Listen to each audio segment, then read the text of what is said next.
Good morning, everybody, and thank you very much for being here this morning. It's my pleasure to declare the 20th EASM Conference Sport Between Business and Civil Society open.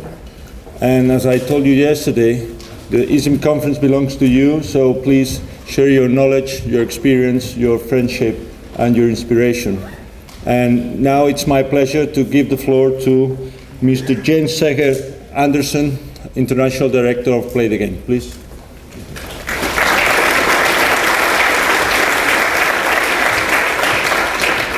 Good morning, everybody.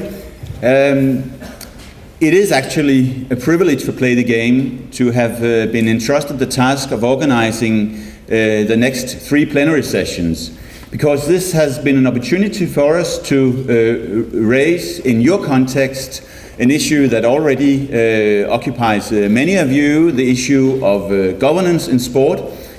And not only have we been so fortunate to have this, to get this task, for which we're very grateful, we've always also been very fortunate that a number of very, very prominent speakers with deep inside knowledge into the affairs of the big sports organizations have actually accepted to come here and discuss these matters openly. You will later be introduced to this morning session's speakers, Lord Triesman, who is former president of the English FA, and Jerome Champagne, who is the former international director of FIFA. When I met them yesterday, we had a little chat, and I don't know why my conversations always ends up in the late 19th century, but somehow we came to speak about this tradition in Denmark for having a very vivid sports debate. And this tradition of having several national umbrella organizations, well, it is all rooted in a democratization movement on the countryside among the peasants in the late 19th century. And they had, and that's, now it's a very short version, they had a motto there. One of their mottos was, straighten the back and tell the truth. This was very, very good for the peasants because they all came from a very hard working life and with a kind of almost slavery culture inside. It's very unfortunate we cannot use this motto for this conference, because for practical reasons, if you're all just straightening your back and so on, it will be, perhaps there will be too much noise in the audience, but we can at least do our best to tell the truth. I mention this because I think the interesting point, and the point that is relevant also for all sports researchers, is that our body culture and our mental culture, our norms and values are intertwined in mysterious ways and have a deep influence on each other. Therefore, it is so important that we discuss openly how this big sports culture value movement is governed, and that is why we hope, and I'm very, very confident that we will have some very interesting plenary sessions today and tomorrow, and also Friday, where the UCN, the local hosts, are in charge of a plenary session about sports business. On these few or many words, I would like to welcome you all, say good morning, and I will introduce one person who has at least felt that bringing about truth is not always met with deep gratitude. That is the investigative journalist Jens Weinreich, blogger. If you read German, it's highly recommendable to find his always interesting site, jensweinreich.de. Had he written in English, I'm sure he would have been sued many more times than because he writes in German that not that many people follow. I'm sure he would have come out successfully anyway. Jens Weinreich was also a former sports editor of the Berliner Zeitung, and at one point, inspired by Play the Game, he also made a breakout association from the German Sports Journalist Associations some 7-8 years ago, and now he is, he is in many places, but he is always in his blog with relevant I think Jens is perhaps the journalist that travels most with the Olympic meeting circus. So we always get fresh, relevant insight from the sources that actually attended the meeting. This time, Jens will be in the privileged situation to be a little bit in control of what the sports movement is saying and doing, and I'd like to welcome you as a chair to introduce our other speakers.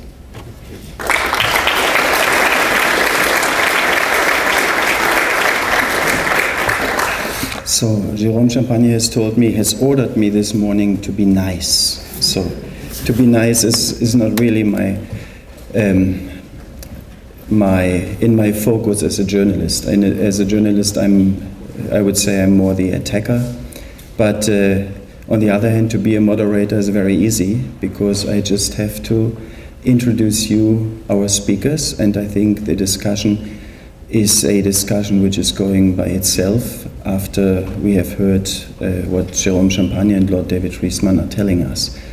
Jerome Champagne, our first speaker, he has served in different positions in FIFA, more than 10 years, more than a decade, on the side of Josef Blatter, the FIFA president. Jerome was responsible before, in 98, he was responsible he was head of protocol, if I remember right, in the organizing committee for the World Cup 98 in France. His origins, he was, before he has served in the French diplomatic corps.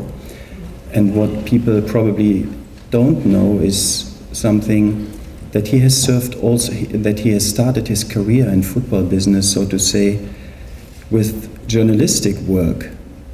Actually, when he was a student, he was working for France Football, so he even knows how to work as a journalist.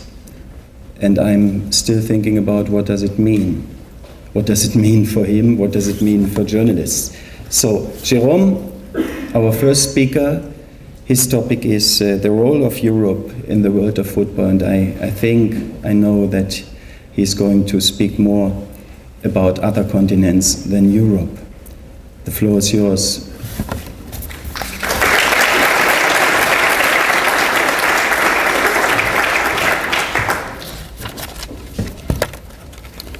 Ladies and gentlemen, I've always been told that the worst positions in a seminar is the first one or the last one. Unfortunately, the draw between Lord Triesman and myself, that I would have the first one. I want to thank Jens for this nice presentation, but I lived in so many dictatorships that I value the freedom of press so much that I wouldn't dare ordering anything to a journalist. But thank you for your niceness. I've been asked to mention a few things about the role of Europe in the future of world football. It's a very vast and complex issue, which would need definitely more than 20 minutes to be broached and discussed. But basically, to come back to what I would like to lead you through is it's very important to go back a little in the past. First, Europe, as you can imagine, and you all know, has played a major historical role in football. First, the codification of the rules, and we have here the former chairman of the English FA, Lord Triesman. Definitely, we all know what we owe to England for the codification of the rules, and you know the Sheffield rules and all the things. We wouldn't have any competitions, we wouldn't have any international structures, if we wouldn't have had the FA, which was founded in 1863 and whose 150th birthday will be celebrated next year. Of course, we would have big problems with the laws of the game if the IFAB, the International FA Board, wouldn't have been created in 1886. And as you know, as you remember, that IFAB was created with the 4 British associations, European associations. The export of the game. Without Europe, definitely it would have been extremely difficult to have a universal game. I just want to mention the role of the priests and the religious authorities. For example, in the former Belgian Congo, in DR Congo, the priests brought the game, because schooling was done by the religious orders in the personal property of the Belgian King Leopold, to the extent that today even one of the two stadiums of Kinshasa is still called Tata Raphael, which was Father Raphael, the name of the priest Raphael de la Quétule, who is the one who actually brought the first footballs to what is today Diplomatic Republic of Congo. Of course, the British engineers and European engineers, we owe them so much, and you all know all the clubs around the world whose names include the World Locomotive in the former Eastern Europe, Ferrovario in South America, and of course the steel industry. For example, a club like Shakhtar Donetsk in Ukraine was actually founded by British engineers who went there because there was some mining and some steel industry. I just wanted also to mention the role of European soldiers. For example, after World War I, Bulgaria was occupied by the army of my country, and maybe if there is anyone from Bulgaria in this room, he would say I was wrong, but there was a possibility in Bulgarian to call a penalty 12 pas, because 12 pas in French means 12 steps. And actually you can call that a penalty, but 12 pas because the Bulgarians listened to the French soldiers counting 12 steps in order to shoot the penalty from. Of course, I cannot forget the role of the professors and teachers, or the people coming back from studies. For example, in Brazil, Charles Miller or Albert Cox, who both in Rio and Sao Paulo brought football in a structured way to Brazil. And of course, the secondary school teacher from the Netherlands, who was called to, invited to work at the college in Asunción. And if you go to the stadium in Asunción, Defensores del Chaco, you have a plaque with the name of this Dutch professor who actually arrived to Asunción by boat with 2 pairs of football shoes and 1 football and 1 pump. So Europe has definitely played that big role. Of course, the creation of the structure, a structure like FIFA was created by 6 federations and 1 club, the FC Madrid, representing the Spanish FA, which was not existing at that time. And of course, the professionalization. I won't be long on this issue, but it shows how Europe played a big role.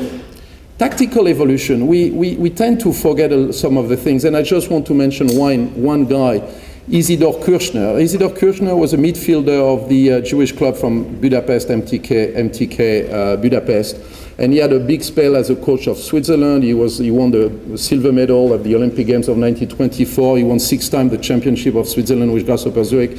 And then he was signed in 1930, I don't want to be wrong, 34, I think, coach of Flamengo. At that time, the Brazilian teams were playing with 2 defenders, 3 midfielders, and 5 attackers. And because the law of offside had changed in 1925, Brazilians had not taken care of that.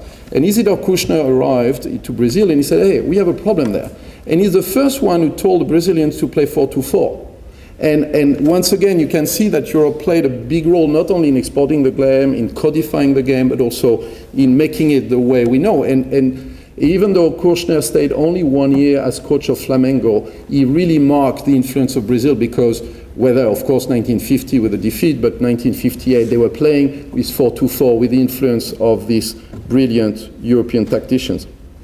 Competitions, of course, you all know that the concept of the World Cup was coming from European brains. The Euro, it's interesting because Copa America existed way before the Euro the way we have it. In 1916, the first Copa America was created in 1917. And of course, the Champions Club Cup, which is today the Champions League, and you can look at other continents, how the model of the Champions League, for the good side and the bad side, has been emulated by the other continents. If you look at the Champions League in Africa, the Champions League in Oceania, even the Copa Libertadores, you have all the influence of Europe.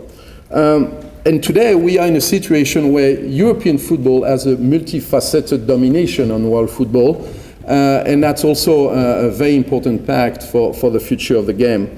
Of course, the players, because of the money which exists in Europe, the best players are coming, even though we can see some evolution. The fact that a European player like Zedorf has recently signed in Botafogo is a sign that the world is changing. Look at the salaries of European and Argentinian players going to, and African players going to the Chinese clubs. But you see that definitely we are in a very strong, I would say, unipolar kind of domination. Domination also in finances, as you can imagine, as I just said, with the nuance that the things are definitely evolving. We can look at the sport results, and you can see the role of Europe. Out of the 19 World Cup editions, which took place since 1930, 10 were won by European national teams and 9 by non-European, of course, only South American. So it's very difficult to apprehend the role of European football in the future if we don't know that background. And I'm sorry if I was a little long, but I think it was worthwhile to put that in perspective.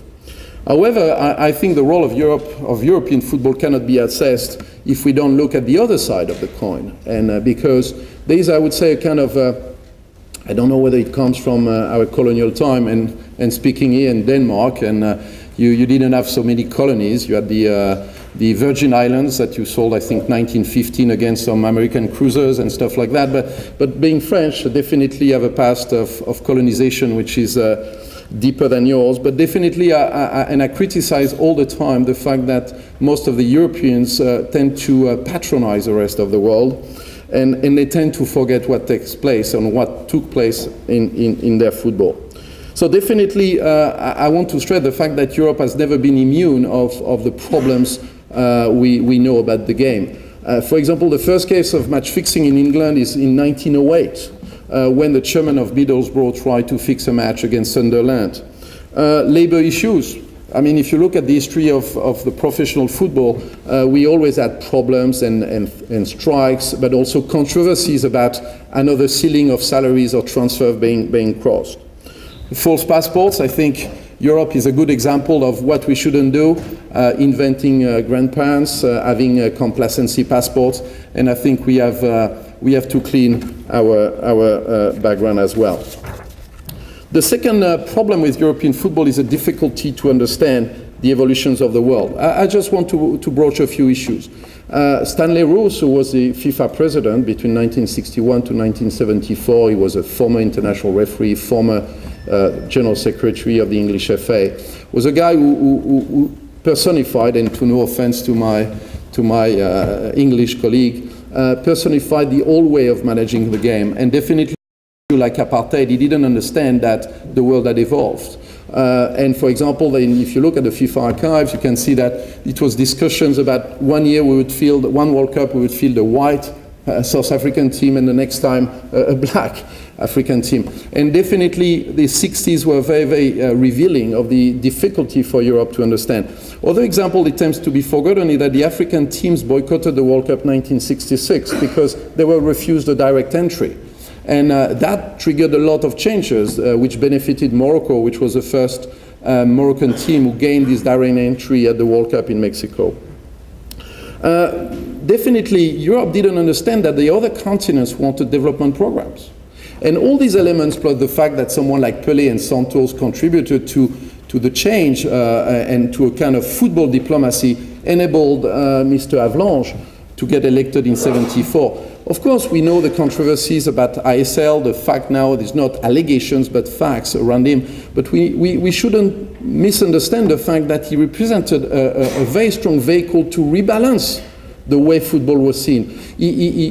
With the African independence, the power of Brazil in terms of sport result after the World Cup 1970, the election of Avalanche, in spite of all what happened, cannot be understood if we don't put ourselves in the past. Third element regarding Europe in the world football, the problem of the past 20 years. We have a huge increase of the income, and at the same time, our planet, and inside the EU, we have faced a free trade evolution, a deregulation.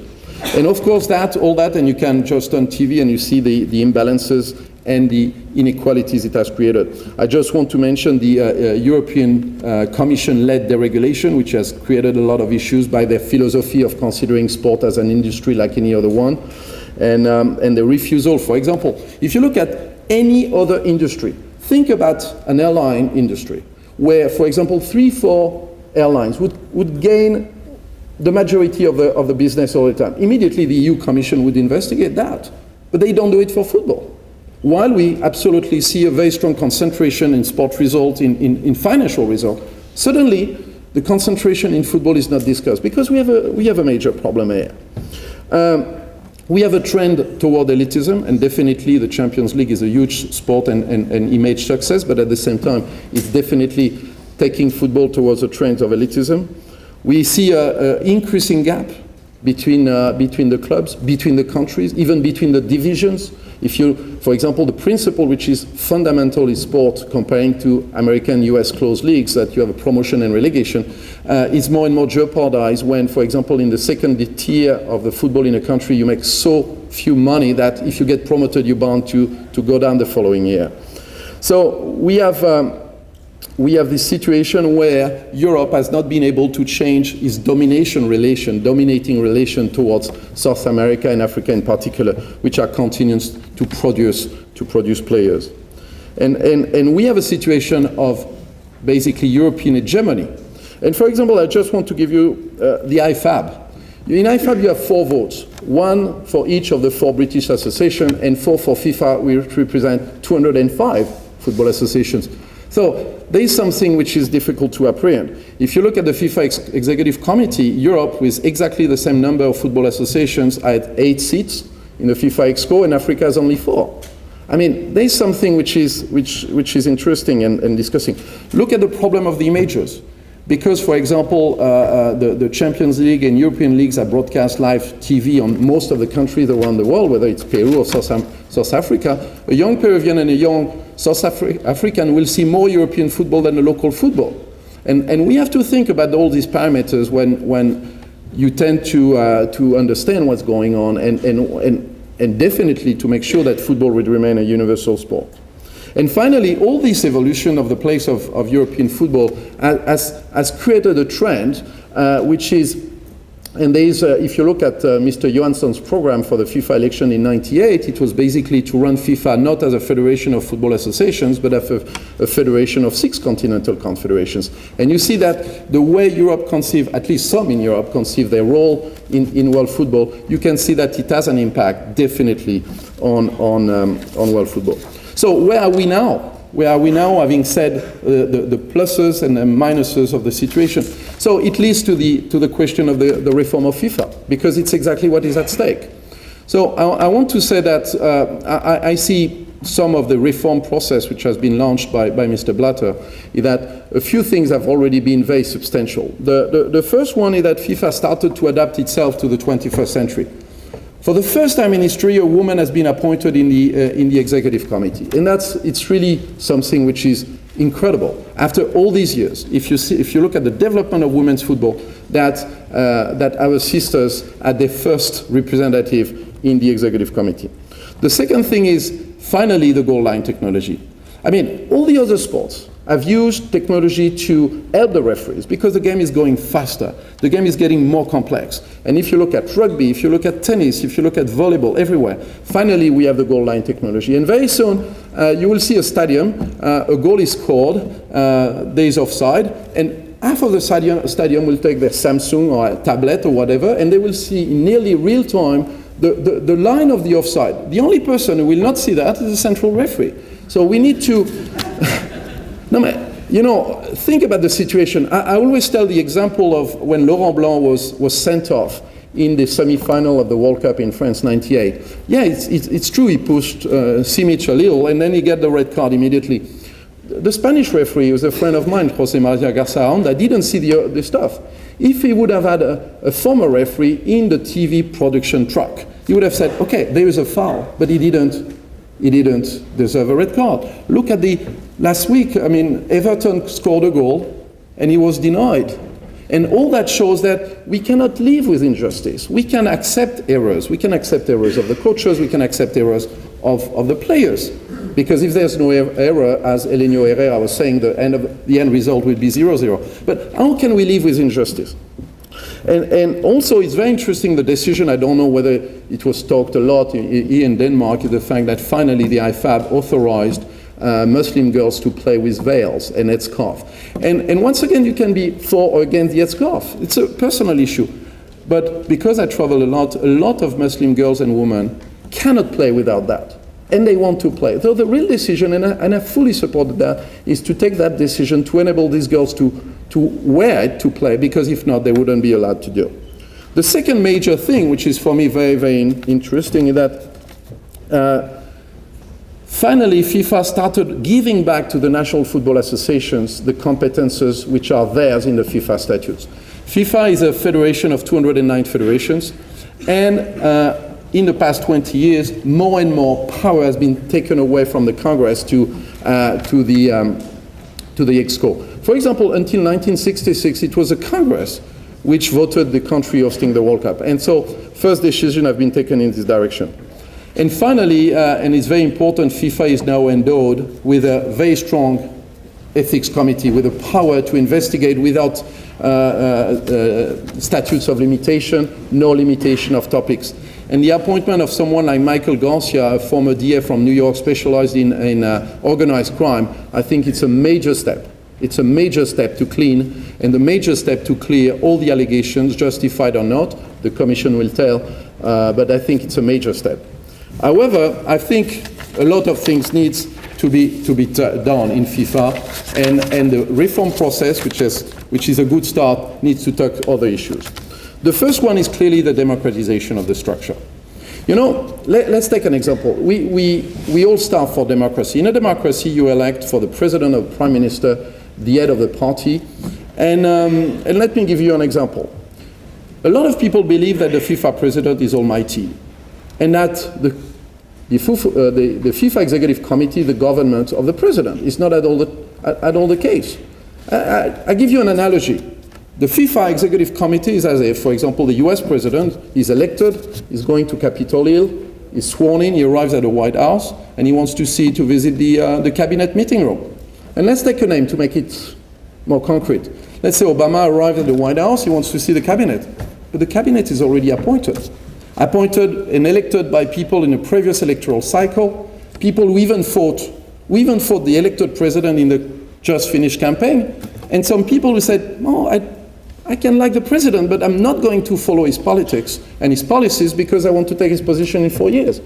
So it's like as if Obama would arrive in the White House and suddenly he would have people from the Nixon administration, Dick Cheney will be there, and he would have also some Democrats who fought him against him in the primaries. The problem is there. FIFA is not having a democratic structure. The federation should elect a president on a program, on his character, supported by presidents of football associations. But he should have the means and the government to implement his policies. I can give you, for example, the example. When Mr. Blatter was elected, he was having Mr. Johansson in the EXCO. Believe me, the first 4 years, never Mr. Blatter had the majority. Because we had people in front of him who did not behave as a democratic government. So I think we need to approach these issues. Because if we want a democratic, more modern, and more proactive FIFA, we need a structure where the federations will elect a president, will elect a government, and this government will be responsible of implementing the policies it has been elected for. The second issue, the balance of powers in the world. As I mentioned before, most of the structures we have today are inherited from the world as it was at the time of World War II. The British vice presidency is definitely one of the inheritance of the past. For example, the fact that, as I mentioned earlier, a continent like Africa with the same amount of federation has only half of the seats. Asia, with more than 50% of the world population, has only 3 out of 24 seats in the FIFA Exco. And definitely you have a lot of elements like that this legacy had been founded at the time and justified. And when we signed the agreement with the British FS in 1946 at the FIFA Congress of Luxembourg, it made sense. But definitely, like the debate in the Security Council of the UN, like the voting rights at the International Monetary Fund, football has changed, and definitely FIFA should adapt. Third area, the inequalities in the game. Of course, there is a reform, and there will be more reform.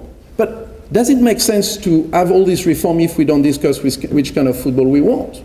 Do we want a football which would step by step reserve to a few countries, a few clubs, one continent, and the rest of the world would follow that football, accepting, like for basketball, the NBA would be at the top?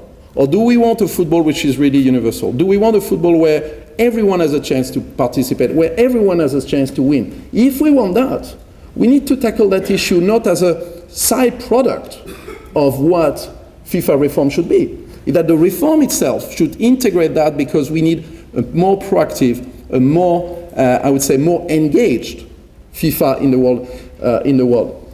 Development program is no charity. Development program is not something you do to gain some votes. It's not something you do to have a quiet Congress. Development program is a vision itself. If we don't have that, we don't need a FIFA. And I tell you, during 11 years when I was working in FIFA at the side of Mr. Blatter, I never had any problem with that, because when I joined FIFA, the headquarters of the Football Association of Lesotho was in the kitchen of the apartment of the president. And today, if you go anywhere from Tonga to Bolivia, and also in Europe, with a lot of programs, you can see the difference. But we should go further. And definitely, we need a proactive FIFA in order to correct the inequalities of the world, historical or not, but also the consequences of football of these historical inequalities.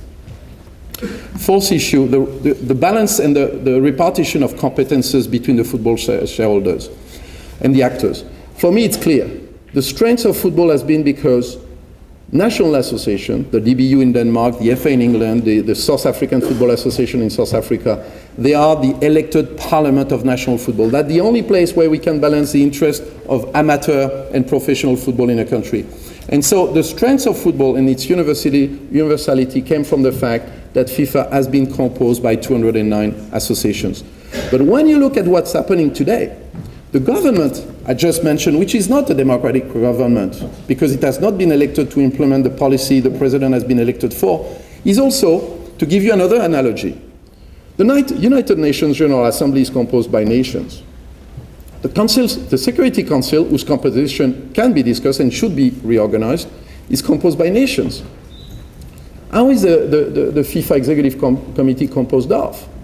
It is as if the Security Council of the United Nations would be composed by representatives of the African Union, of the Gulf Cooperation Council, of the European Union. I'm not saying it does not make sense. It cannot be discussed. But what is clear today is that the FIFA Executive Committee is not the government elected by the Football Association, but became more now a council of the 6 continental confederations, where blocks of votes are exchanged in order to create majorities, not to implement the policy the president has been elected for. And we need to discuss these issues. And definitely the second thing is that it does not make sense to have a system where the elected officials do not have a majority to implement the policy they have been elected for. So why not creating a list, scrutiny, for example, that the election of the president would be with a group of presidents of FAs who would commit themselves to that program and to implement it. But of course, in the EXCO, the confederations should have a place as such, because don't forget, the confederations are not members of FIFA. They're just recognized by FIFA. So, but they should have a role because they play an important role. As, for example, the Players' Union, as a club's representative. How can we manage modern football in the 21st century without having the stakeholders and the protagonists inside the decision-making process? And that's something, when I was in FIFA, I always developed. And as you know, we signed agreements with the FIFPro in November 2006 to make sure that the decisions we take are better for football, and after that, better implemented. And the final issue I just want to mention briefly, because I don't want to get a red card by Jens, is the issue of the very nature of FIFA. Tomorrow you will have the privilege to listen to someone like Mark Pitt. Mark Pitt is a very brilliant professor, and he has played a big role in Switzerland regarding the bank accounts of African dictators, but also all the accounts of disappeared Jewish people in Switzerland who remained during years. So Mark Pitt is someone who can discuss that with a lot of expertise. And as you know, he's the chairman of this independent governance group. And there's a discussion today. Is FIFA a company, like a private company, or is it an association, non-profit association according to Swiss law, or is it a government of the game? And I think if you look at history, because history only teaches us a lot of things, is that the controversy started in the past 20 years when suddenly the TV rights were multiplied by 10 between the World Cup 1990 and the World Cup 2002. And then the nature of FIFA is to govern the game. But the fact that the income has increased has blurred the lines. And by blurring the lines has created all the conflict of interest. And the conflict of interest have created the the issues of corruption we all know about. So I think that point should be clearly said. FIFA is a government of the game. And this nature has to be preserved because it's what we need. The world is divided, the world is unfair, the world is look at what's going on regarding environment, regarding food, regarding international finances. Self-regulation doesn't work. So we need a governing authority. We need a governing authority with transparency, of course, with honesty, of course, but with a vision. And the vision is to correct the inequalities in football, which derive from the inequalities of that world. If not, we don't need FIFA. We just need a vague holding managing the game. So that's why I think the fifth point I want to mention is the fact that we need to reaffirm that FIFA is a government of football, and we need to find a way to separate by a Chinese wall, and I'm not an expert of business, but some people will find a solution, to make sure that the contracts, TV contracts, marketing, which are important, because if you build an artificial field in Tonga, it costs $1 million. So you need money. I'm not demonizing money. We need money, and we need more money. Because if you go in a country like Democratic Republic of Congo, you build 3 artificial fields, you need 20. So FIFA needs more money, but we need to manage it with transparency, with honesty, but with that vision that the role of FIFA is to be proactive and it to be very strong, because if we don't do that, we will finish like any other activities. Look at what's happening in international finances. Self-regulation didn't work. So I want to conclude by saying that the role of Europe is definitely very, very important, but the role of Europe can only be as positive as possible if they understand that first, Europe is diverse. There is no relationship in terms of level and finance and power, sport power, between a club in Macedonia and Manchester United. So there is no one Europe, as there is no one Africa. That's why FIFA is so important, because it's the only structure which can proactively correct the inequalities between continents, between countries, and between clubs. Thank you very much.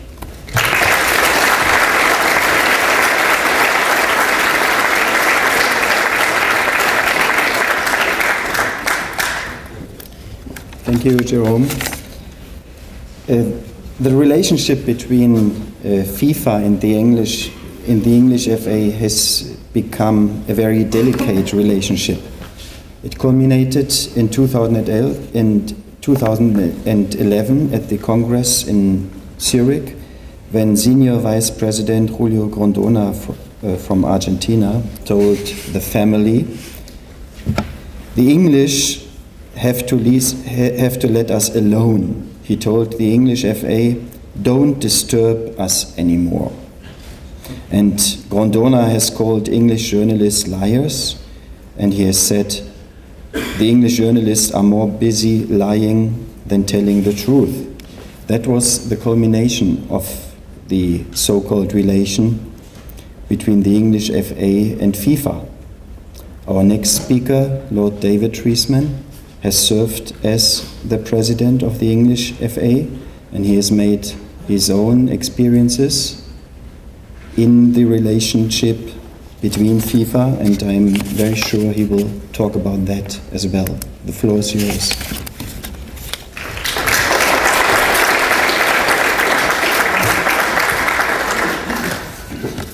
Well, good morning, ladies and gentlemen, and may I thank EASM and the university and Play the Game for this invitation.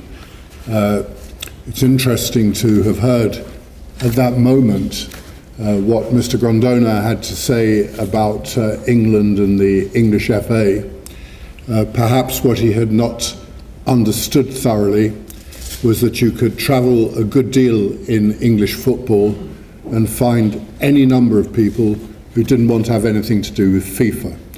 It's quite the opposite of leaving FIFA alone. They wanted to leave FIFA. Not that I'm advocating that at all, but the relationship, of course, goes in both directions. As I think many of you will understand, I've given a lot of thought to regulation of football at national, continental and world levels in the last years, and I've also been considering some further issues as an economist of the economic structure, and that's a matter for another day. But it's a special honour for me to share a platform, my thoughts with my old friend Jerome Champagne, and to hear his detailed manifesto for change. I hope he won't be embarrassed if I say that he's a colleague capable of deep analysis, and he's governed by strong ethics. And many of the issues he raises have been issues in my mind as well, although I know in his writing he's gone into far greater detail. But at the heart of what he says is the advocacy of a system of values, of social advance, of spreading wealth, of transparent governance, values which I try to share as best I can. But let me start by what's influenced some of my thinking about regulation. I mention it very briefly. Two experiences. The first was as a minister in the last Labour government, where, among other things, I served on the Better Regulation Task Force, which dealt with proportionality, transparency, and integrity of all kinds of regulation in my own country, and it tried to apply very tough tests. I was placed in this task in the Cabinet Office because I was rightly thought to be instinctively a deregulator. I would only support regulations if they met the stringent tests, and I wanted regulations to be that already existed to be tested on the same basis. Of course, doing that becomes very much harder in the context of the financial crisis from which we all suffer. It is not a period in which it is easy to advocate deregulation. Broadly speaking, what we're analysing is failed regulation and failed self-regulation. But the second experience was in football, when I became the first independent chairman of the Football Association in what is just coming up to 150 years. And I have to admit that I was sometimes really quite surprised by the conduct of some people in the sport. There is no point in anybody trying to tell me that football simply mirrors the rest of the world. Like Jerome, I wanted something better because of the potential that football has for good in so many respects. The excuse that we mirror the bad points in the rest of the world is just an excuse for trying to bend the rules on occasions or to be complicit in plain corruption on other occasions. The only test there is, can you get away with it? I use the expression bending the rules because football and its administration are not short of rules. There are huge and growing volumes of rules. Sometimes in discussion with my friends at the Premier League, when I say, do the regulations work, they point out the exponential growth in the length of their rule book. Yet it is also a sport which generates so much money and provides some people with extraordinary opportunities for greed that in many areas at the top of the game, I'm afraid, they will not stick to the rules if the rules get between them and the money. And that is the issue. And in thinking about all of this, I started by trying to identify 7 sources which have historically informed how regulation of sport has happened, including football and perhaps most importantly in football. And most of these 7 are interrelated, and let me just list them briefly, but I want to concentrate on the last of them, the 7th, the international administration of the game, when I get to that point. The first is that most sports have developed alongside gambling on the results of either the outcome of an event or episodes within the event or sequences of sporting events. Those who want to place a bet have to be assured that they have a fair chance of success, otherwise gambling has very little point. This has been a source of a huge amount and sometimes unsuccessful regulation, but nonetheless it's been a key driver of regulation. Secondly, most sports are organised so that the competition is itself fair, so that individuals, teams and animals can compete on a broadly level playing field. And as a result, we regulate the substances that competitors may consume to enhance their performance. We organise sports into leagues and into weight divisions, for example, to make sure that there's a fair contest between the individuals taking part. We regulate equipment, racing car tyres, tennis rackets, a very wide variety, so that nobody gets unfair advantages. And that is partly to do with gambling, but it is even more importantly, it is to do with the DNA of sport itself. If it's not about ethics and fairness, it's not really about anything. But the problem of fairness in competition has taken a more sinister twist in the case of football. The financial power of the most powerful clubs and leagues and international competitions that they play in has created what are in effect oligopolies. Not quite monopolies yet, but they are certainly oligopolies. A small proportion of those taking part collect a huge proportion of the available finance, and they distribute almost none of it outside their own interests. That is, they have a very limited solidarity function, as it is sometimes called, in distributing the wealth that's created, and they thereby reduce the prospects of competition itself. It is what has accurately been called financial doping. Third, we regulate the circumstances in which children can take part to try and ensure that they're not exploited and that other vital parts of their lives, their health, their education, for example, are not compromised. And I have to say, there is a rigorous industry in trying to sidestep the regulation of how children can take part in sport. Some people have said to me, why do you complain? Nobody says it about young ballerinas or whatever, but the truth is, of course, it's a very much more widespread phenomenon in sport. Fourth, we regulate the business activities of sport so that business practices which would not be tolerated elsewhere don't happen in sports businesses. For example, in football, we try to regulate the plain conflicts of interests that will occur if agents act on both sides of a transaction, in effect as brokers, earning money by stimulating the broking deal rather than representing the parties to it. This kind of regulation is almost routinely ignored. Fifth, we regulate to prevent individuals or businesses owning or controlling more than one team that is likely to compete with another. We try to regulate the third-party ownership of players. To do otherwise would create in the public mind a view that competitions can be fixed by those who have an interest in doing so because they own the assets rather than are simply helping take the competition forward. Sixth, in most sports we try to regulate within the confines allowed by domestic and international law the kinds of people who should or should not control sports and clubs within the sport. We try to prevent people who will not conduct themselves properly, as agents, for example, from doing so, and we try to exclude people who are not fit and proper because they bring the sport or the clubs or individuals into disrepute. Now, I'm often told that that is a tough prescription. You can only do it by applying laws of people being convicted of law. Have they got a legal record of bankruptcy, of insolvency? But I'm afraid that that is not, in my view, adequate. As a foreign minister in the United Kingdom, I was on occasion sent to other countries to try to persuade the leaders, the then leaders of those countries, to stop murdering the opposition in large numbers.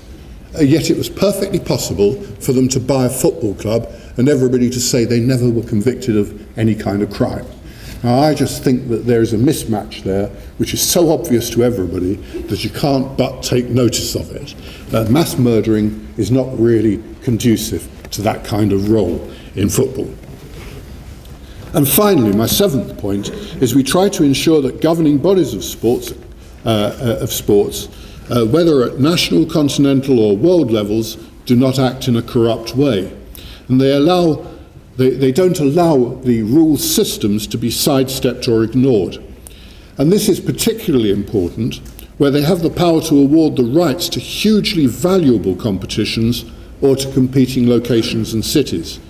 Indeed, their conduct is critical, even where there is not an issue of corruption, simply because of the amount of money involved, and where, like in a sport like football, it is distributed as a result of the value of the competition. The solidarity issue, which I know Jerome's focused on in his paper quite rightly. Of course, some corruption falls under the oversight of the criminal justice system. But I do note that some sporting bodies are not much interested in the control of what happens under the legal systems, but argue that their own private methods of dealing with these issues should take precedence.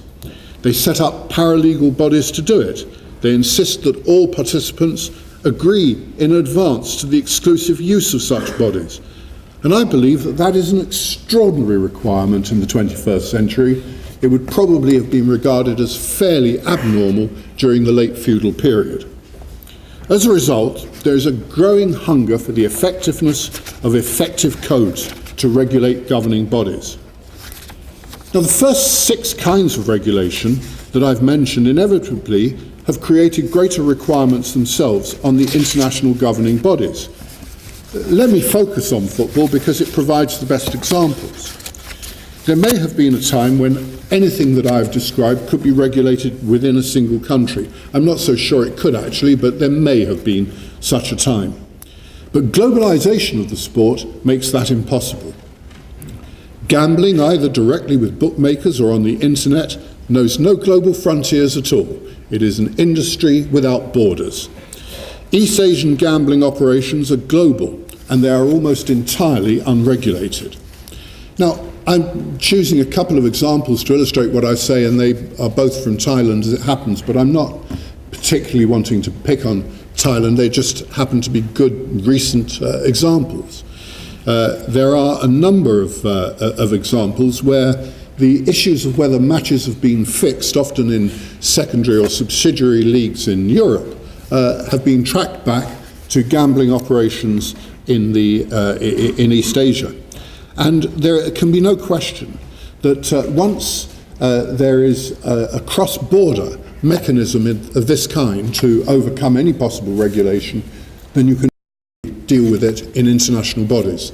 You can't deal with it in a domestic body. It doesn't matter how powerful a nation state, it can't be dealt with by a nation state any longer.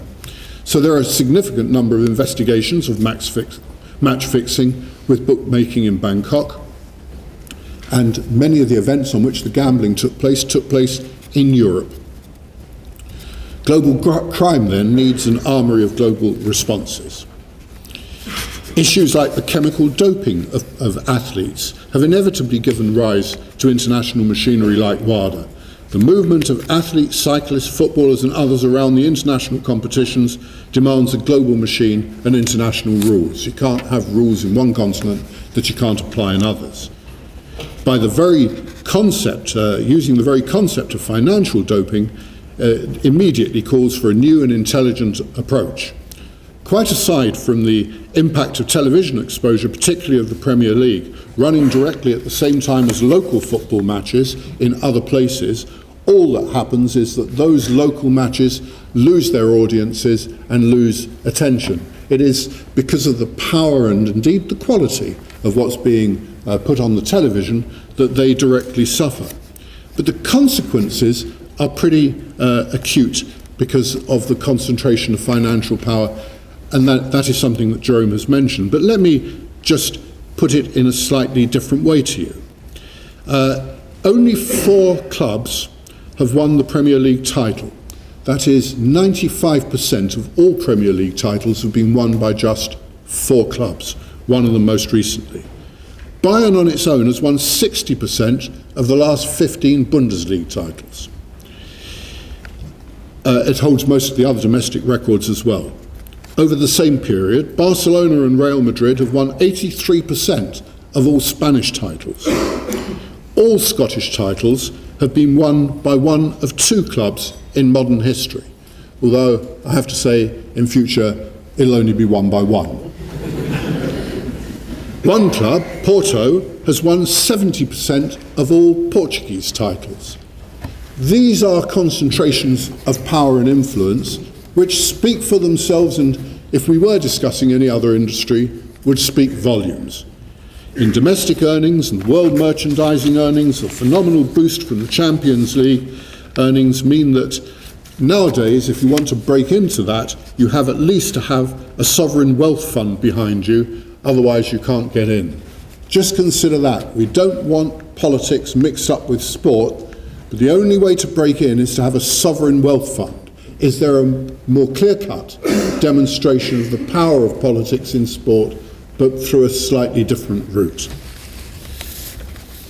For all of these reasons, I'm in support of the financial fair play licensing system, but I must say that on its own I don't think it can possibly work. It will have to be accompanied by some form of debt ratio regulation and better arrangements for solidarity payments to all beneficiaries. And I say that because I'm just advocating here the things that we all know were required in the financial sector, all of those elements in the financial sector, in order to try and prevent a complete meltdown of that sector. And it is true in all businesses where oligopoly ends up in control. And actually, none of that will work either, unless we can deal with some of the issues of who is employed to play football. And I was always a supporter of the 6+5 mechanism, the arrangement which would try to ensure that a reasonable proportion of the people playing in the game came from the country in which the game was being played, because as the chairman of the Football Association, I had this bizarre, lingering desire to see an England team capable of winning something. Now I know that that was thought to be very antiquated, but nonetheless it was very important to me. What I want to move on to very briefly is some of the other distortions, because they do illustrate the things where you do need international machinery. I mentioned before that it is important that people only own one club that is going to play against other clubs in the same competition. But I have to say that it is far from clear to me that that is absolutely what happens. There was an exceptional programme for the Channel 4 television channel, a programme called Dispatches, where the programme introduced a fake potential purchaser of a football club, who was allegedly a very, very wealthy person from India, from Indian business, to a businessman in Bangkok. And the meetings were recorded, filmed secretly by Dispatches in the offices of a law firm. And the secret recordings were remarkable, because what they demonstrated was the willingness to try and find mechanisms by which this fake purchaser could buy 2 English championship clubs at the same moment, and through a number of disguised mechanisms. Nobody can tell me these things can't happen. I'm not saying they routinely do happen, but it was a very good demonstration of how they can happen and could happen. And so I come back in conclusion to the international regulatory bodies and their responsibilities. First and foremost, they will lack authority if they are themselves ethically at poor standard. Their authority will be further weakened if they are the judges of their own ethics, or if they prevent people with legitimate complaints from using the normal apparatus of law where it is an appropriate form of legal intervention which would apply to citizens more generally. It is evident to me, I hope evident more widely, that FIFA is not capable of investigating corruption, much less applying appropriate sanctions to it. And I can't really see why corruption should be dealt with in a private setting rather than by the criminal law. And I think at the moment that the ethical credentials of FIFA are plainly in doubt. Almost half of its executive being forced to leave or are subject to investigation. And I also very greatly welcome the involvement of the American lawyer Michael J. Garcia, because I think he can improve matters, not least because of his toughness as well as his experience. And I think that he has done himself a real favour in saying that he will not only investigate things which have happened recently, but some things going much further into the past, and that nobody in the FIFA machinery will be exempt from investigation should he wish to do so. He himself says he will require a lot of cooperation, and I observe that he will, but there hasn't been a lot of history of a lot of cooperation. That is a hurdle he'll have to overcome.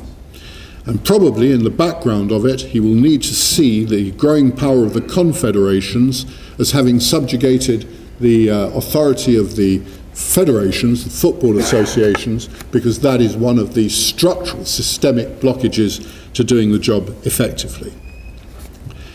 And then we'll come to the age-old problem of trying to transform any organisation at all. Generally speaking, if you try to change processes and procedures in an organisation, it is not necessarily that hard to do.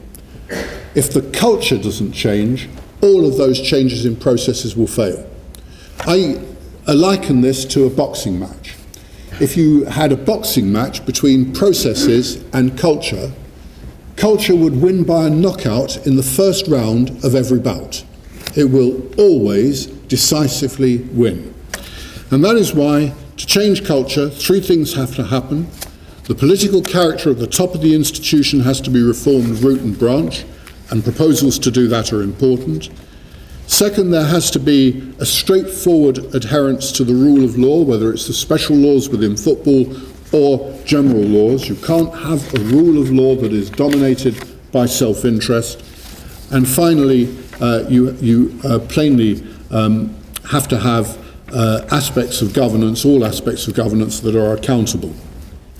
And I think that those three changes are needed. And I just make the estimation from my experience that FIFA as it stands is incapable of that kind of cultural change.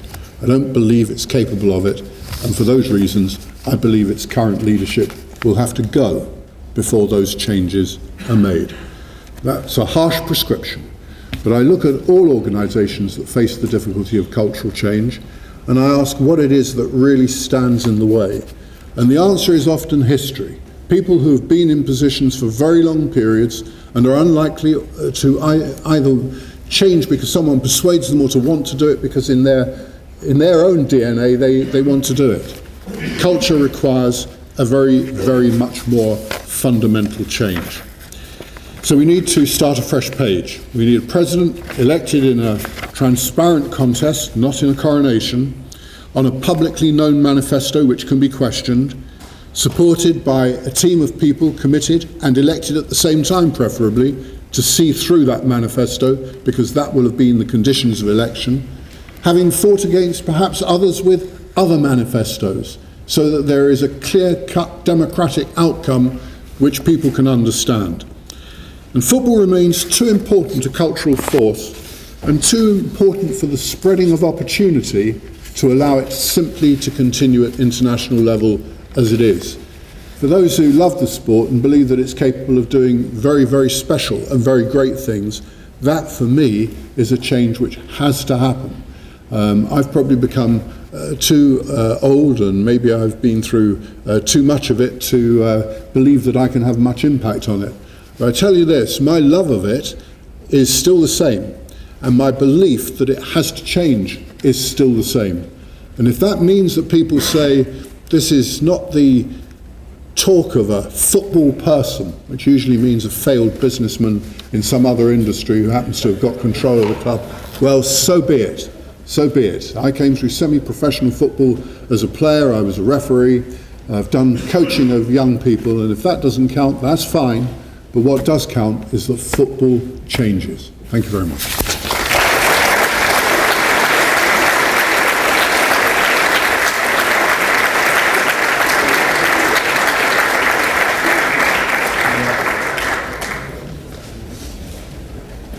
There's no mic.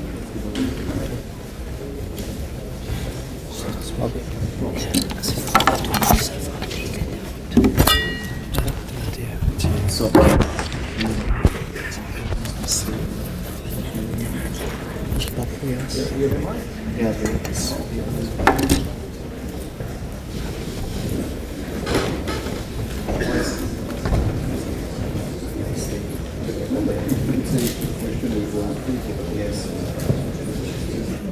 Very interesting and inspiring speeches, and the floor is yours if you have questions, and we will talk about we take as much as questions you may have. Yes? Can I ask Lord Triesman about his understanding of how change may come about? It seems to me that in a way he's setting up a bit of a straw man about the way in which current professional football operates. We know, for example, that domination has been there historically in sport. Fans still like the game. So the fact that there's, let's say, financial power in itself is not inherently a problem. What matters, of course, is whether or not solidarity is challenged. And once you move towards a liberalised market economy, then of course you'll get diversification of resource. That's okay. Law can deal with corruption there. Why do you need regulation and solidarity? Which is, are you basically saying that one model is inherently better than another, can cope with corruption more than another? Or are you saying that there are additional problems that are created because of, let's say, the growth and diversification of finance? I'm a little unsure about what your central kind of thesis is, really. Two things, because I think there are two completely distinct things, and if I slid from one to another too much, I apologise. One, I think you can't overcome a system in which there's, generally speaking, corruption, unless you've got transparent mechanisms which are controlled democratically and where aspects of the rule of law are the plain underpinning and everybody understands the precise consequences of taking the wrong sorts of action. That's about the overall, I guess I would say, in country or any major institution. On the financial thing, you're 100% right that there has always been a degree of domination, but the extremes of that domination are now very much more considered. And I think there's some interesting work to be done about the ratios of values, the ratios of money value concentrated at the top compared with the bottom, because I think that like many other measures of those ratios, we will see that the multiples become very, very much greater. What I do think is significant is that where you find that you've got an industry in which some participants, because of their position, are able to generate a very, very much larger rate of income and profit, you do consider whether there is some form of legitimate taxation which produces a pool of income which you can then spend elsewhere among those who have not got those advantages. That's a straightforward social engineering mechanism which has been used by Conservative as well as Labour governments and across history in the United Kingdom, and I'm sure it's true elsewhere. Indeed, some of Mr. Hollande's proposals are exactly of that kind. Actually, they go rather further, but are of that kind. I think that solidarity could very well be assisted by having some kind of tariff which begins to move some of that money from the top to other parts of the game. Not by impoverishing the top, but moves it to other parts of the game. The battle to get any money, for example, into women's football, the fastest growing sport movement, is a huge battle. It's very, very unpopular because almost inevitably some of the money for it has to come from people who said, don't interfere with my streams of income, thanks very much. Jerome, you want to add something? No. The next question. Oops. Yeah. What does the panel think of the involvement of organisations such as WADA in choosing to take away titles retrospectively and effectively overruling the decisions of the sports governing body? I'm thinking in particular about the case of Lance Armstrong recently, who is trying to take away his 7 Tour de France titles, which is not being authorised by UCI. It was not WADA, by the way. No, I mean, the issue of doping, there are two currents of thinking around the existence of doping in football. You have one group of people who say, doping is not necessary in football, unlike other sports like weightlifting and biking. Now, doping is necessary as well in football. And if you look at very interesting statistics, you probably know what is the Lou Gehrig disease, the ALS disease, and there are medical studies on a lot of former professional Italian players who played in the 60s who have a rate of ALS 20 times higher than the average population. So it shows that not only doping existed, but probably still exists. And you have the other people who believe, the rate of discovery is so low that the system doesn't function. I think the truth is in the middle, but I fully support. I mean, if you are Bono, and I love you too, if you're Bono, you can get drunk, you can get dope, you can get high, you go on stage, you sing. It's part of the deal, I would say. Allegedly. Yeah. Allegedly. Not my love, not allegedly. You too, but what is it? But the basis of sport is the uncertainty of the result. The uncertainty of the result is exactly what makes sport so special. I know that some people love wrestling, and basically, as you know, in wrestling, the result is decided before. But if you go to a football match, what you want to know is that you don't know what's going to happen after 90 minutes. And doping is against the values of sport, as the inequalities of wealth distribution. If the gap in the wealth distribution is such that at the end of the day, the ranking of a league or the qualification to the Champions League equals the distribution of the budget at the beginning of the year, you switch off TV. I'll still watch because, you know, when you have that in your vein, you watch. But, you know, that's the problem. So I fully support what you have said. If someone is caught, the sanctions must be very stiff. Fully support that. I don't think I can add more. I guess we're going to go through a period which is a bit messy, which is, it's not violent, by the way, sorry. It's a period which is going to be untidy. One of the things which I remember some of the specialists in tracking down performance-enhancing substances, which are get very difficult, very sophisticated, a very sophisticated drugs business, pharmacology business. One of the things which was said very early on was, we can't detect some things now, but just looking at the rate of science progress, we probably will be able to detect them in the future. And if samples detect, then of course it becomes possible to apply new tests and detect things which happened a long time ago because of the samples being available. And so I guess that there's going to be an untidy argument about how much retrospection there should be. But what I do know is that when you talk to significant numbers of people in the sport, if you talk to someone like Bradley Wiggins, he will say immediately, however far back it goes, is how far back it goes. It's got to be a clean sport, it's got to be won by clean methods. And I think that the people who do it often have the clearest insight because they or some of their colleagues who've been cheated out of the past result.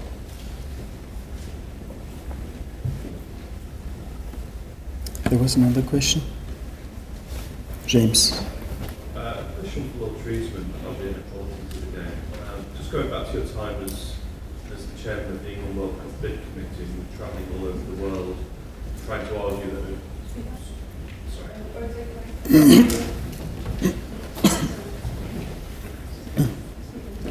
Sorry, I'll start again. Just going back to your time as chairman of the England World Cup bid committee, travelling all over the world, going to federations and so on and so forth, and arguing that a World Cup in England is going to be a World Cup for everybody. How much of a problem was the fact that simultaneously the Premier League were trying to take over world football, if you like, on a domestic level by aggressively expanding its broadcast deals and having an impact on domestic leagues? And just to follow up with Jerome, as a governor of football and FIFA House, how aware or how conscious were you of the problems posed by big European leagues there? Well, there was always a tension when talking to people in other countries. But it was quite a complex tension, not just a simple tension between two poles that we believed we should, if we could, win the World Cup and that we would do a large number of things as we, essentially the same sort of things in legacy terms that the Olympics promise was about. I don't think there's a marked difference between what we were saying and what the Olympics had said. And people who looked at the way the Premier League conducted itself. Many of the people who work in the Premier League would tell you immediately, and I can understand this, that they loved it to bits. They saw great football, exciting football. They loved seeing it. If you wanted to have anything to say, they would immediately come back, of course, with that view, and I share that view. But they would also comment on things which they found very difficult. Let me just give one illustration. The president of one of the major countries in South America, who happened to be a friend, and broadly speaking in the same sort of column of politics that I've been in all my working life, said to me that he really hoped that we would win. This wasn't a view shared in his football authority, but he really hoped that we would win in the bid. But he also hoped that we would take some steps to send back the large number of very young players who left his country and were now playing in England because they never saw them. Now, I don't know how that could be achieved. I don't for a moment think I had any magic way of achieving it. But there was somebody who was a real friend saying, here's something that really gets on my nerves. And actually, I can entirely understand why it does. You know, the issue raised by James Corbett is the daily problem and nightmare of, I would say, 180 presidents of football associations around the world, 180 local league organizers. I'll give you an example. Last year in October, there was the top match in the league in Rwanda. And then they discovered that on watching the TV program, satellite program of Super Sport, that at the same time of the kickoff in the stadium in Kigali, it was the broadcast of the match Manchester City, Manchester United, or vice versa, I forgot. What could they do? You know, so they cheated. They broadcast part of the images and the screens of the stadium to make sure that the people would come and then would stay. For example, Hong Kong, which was a stronghold of football in Asia. Don't forget, the AFC was funded, Hong Kong was one of the founding fathers. They had a good league. In the 60s, they were even professional when it was a British territory, and then suddenly satellite telecommunication broadcasting arrived. What is the status now of the Hong Kong League? It's vaguely semi-professional. So you have not one example like that, you have tens of examples, hundreds of examples like that. Rightfully so, in England, the broadcasting of the matches of the Premier League is regulated because they want to keep the ambience, which is fantastic, they want to keep the stadium full, and that's right. So, that broadcasting live in England and free-to-air is limited. So, why does the Premier League sell its rights overseas by broadcasting 5 matches successively on the Saturdays and Sundays in South Africa without any restriction? It's the same thing with merchandising. Merchandising, you know, you're a father or mother of a young boy, a young girl in Thailand, and you buy a t-shirt before, you're buying a t-shirt of the police club or whatever. Now what do you buy? You buy some stuff from Manchester United or Bayern and the money goes away. Look at the exhibition matches. You know, it's 1 million per match, and they arrive, and most of the time the big European clubs feel their B team. Okay? Or because they have in the contract that Messi should play 15 minutes, so he arrives and gets out. And this domination is exactly what pollutes the development of the game, what also pollutes the perception of English football, because at the same time it's very ambiguous. You buy a jersey of Chelsea to your son, but at the same time you resent the fact that because of Chelsea, Manchester United broadcast on your satellite, the stadium of your club is empty. So that topic is exactly what we need. And that can only be regulated at FIFA level.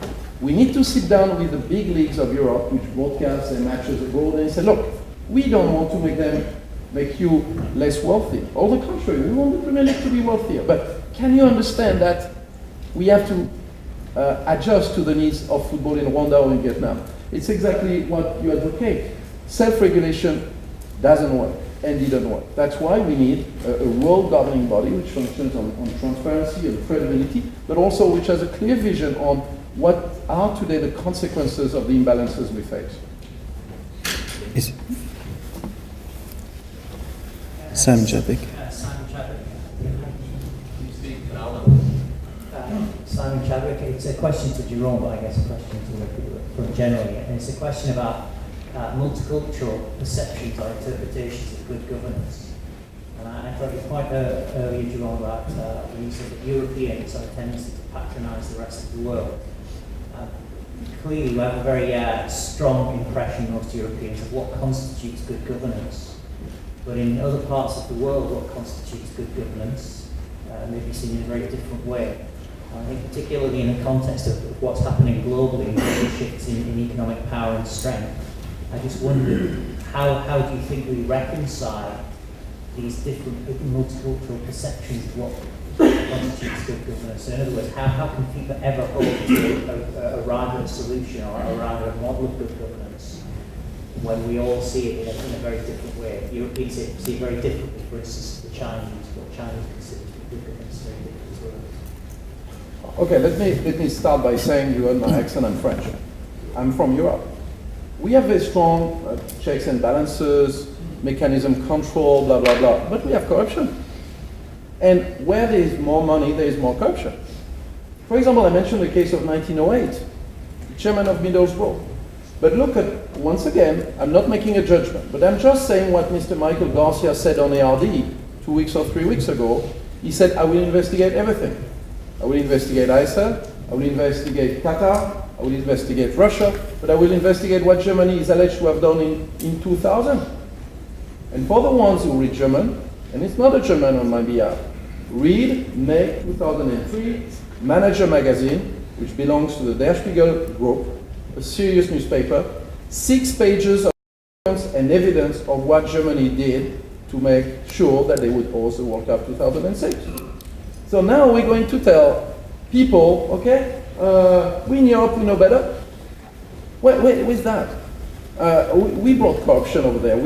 Because we preserve a system of inequality which makes the system more corrupt. And it's exactly what Lord Triesman has said. If we don't change the culture, if we don't change the perception, that would be a problem. Other example, the EU. As Lord Triesman has said, the autonomy of the sport movement can only be justified and accepted if A, the sport movement is honest, transparent, credible, for sure, if at the same time there is a strong check and balance system. Okay, look at what the EU has done, especially the Commission.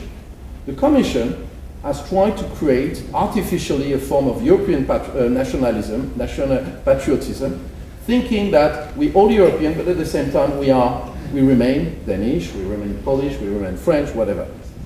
What do you think if, for example, the Gulf Cooperation Council, the ministers of sport of the Gulf Cooperation Council would say, look, we are a regional organization and we want to regulate football because we think that you should play with 12. Or we don't like this. How would you react? So not only it's a difficulty, but secondly, if we go along this way, we will lose what makes sports so special, is that we have the unicity and the universality of the rules. And we would fragment that. So I think you're absolutely right. There is only one standard, but this standard should be implemented everywhere. And if you look at the past years, the case of match fixing and corruption, we closed from that country. 2003, the club Vantaa in Finland was bought by a Chinese guy, and you have cases everywhere. Rovaniemi in Finland with Zambian players. You have Belgian cases. So I think Europe should be a little more modest, and once again, I'm European. We should be more modest and less patronizing. But where you are is that we cannot have double standard. We have to respect the rule. There is not an African way to manage football. There is not a European way to manage football. There is only one way, with professionalism and credibility. Follow-up question is, why did you have to mention Middlesbrough? Okay, so it's a guy, the chairman of Middlesbrough wanted to buy a match against Sunderland and he got caught. Okay, there's no need to say the story again.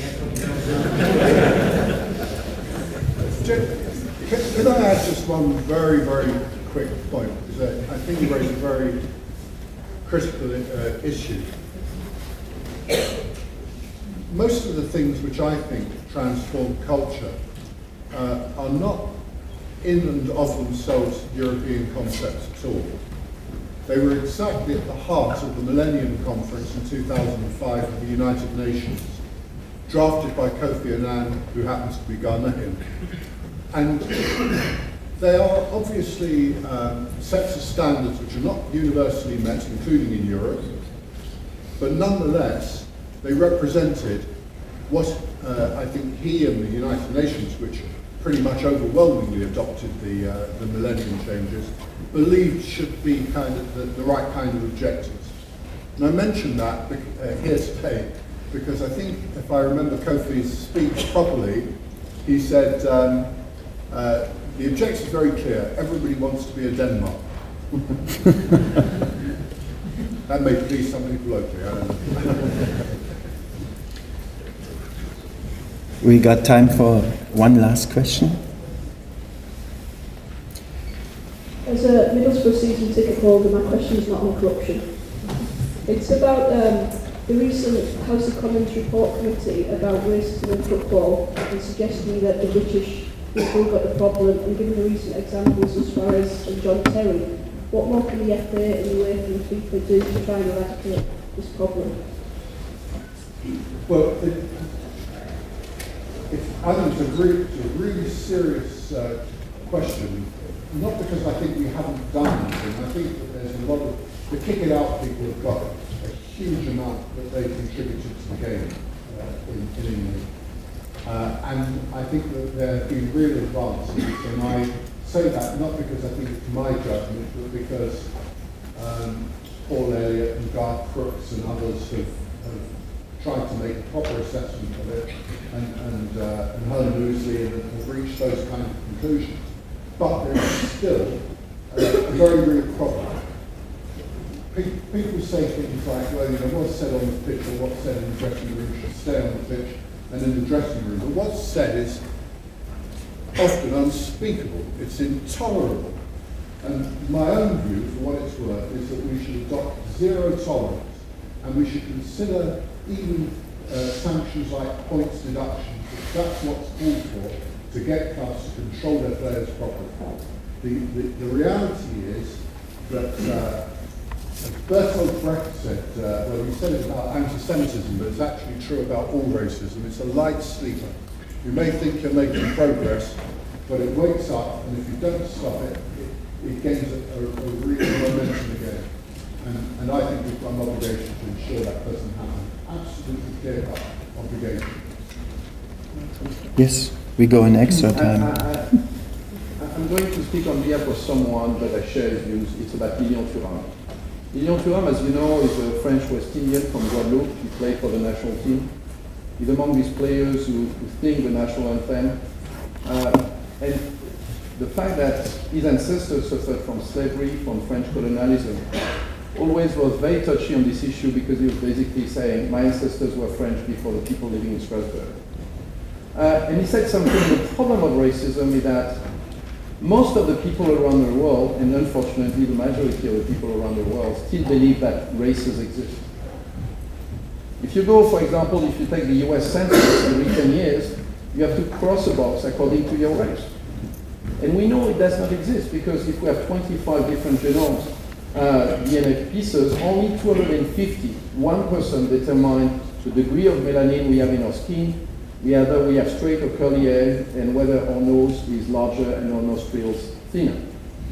And because of this 1%, we still believe races exist.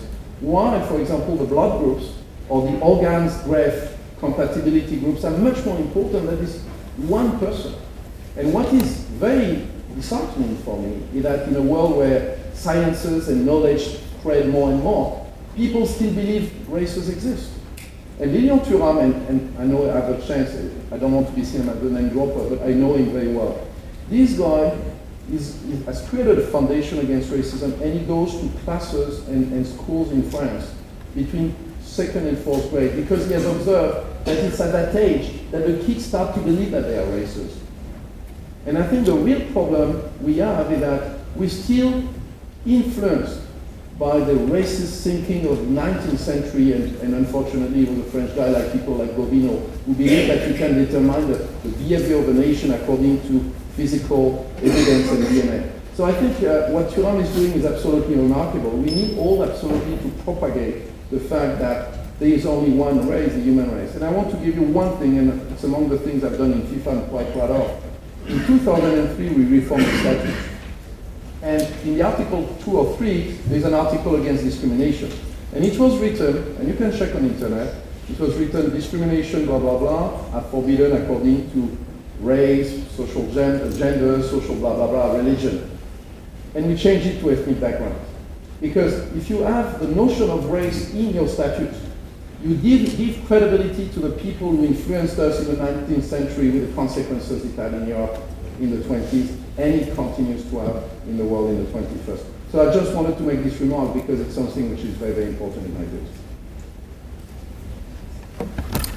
We got time for more questions.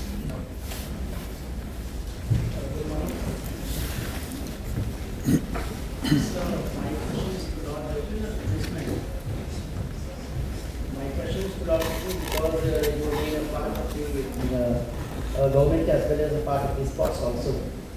So the two symmetrical components, politics and sports, they have been in a very good bond.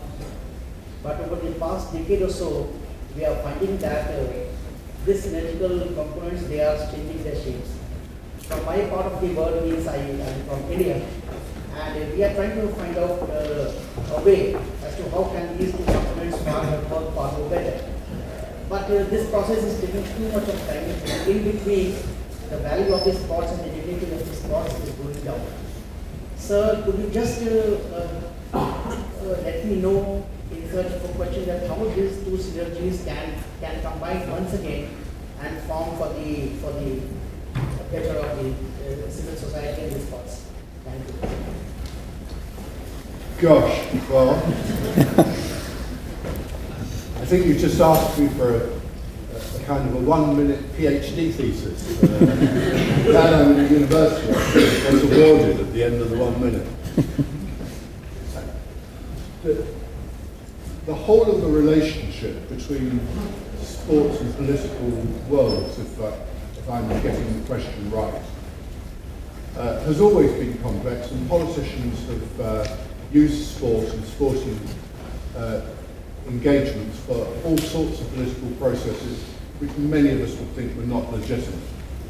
But it is also true that in order to have a domain in which sport properly controls its own affairs, and a domain in which, if it doesn't control its own affairs, there are ways of dealing with it, you do have to create some sort of interface between the two and work through in considerable detail what that interface looks like. I don't think I can try to say what I think all of the features of that interface would be at this moment, because it would take too long. I'm sorry about that. It just would take too long. But maybe we'll get a chance to chat later, and I understand exactly what you're saying about the way in which these debates are taking place in India, which is happily a country that I know quite well. And I can see it taking place not just about football, obviously, it's even more telling about cricket.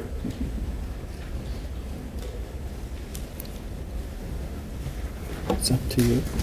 You want to finish? Yeah. Okay. Can we get more minutes or? 2 minutes. Yeah, okay. More questions?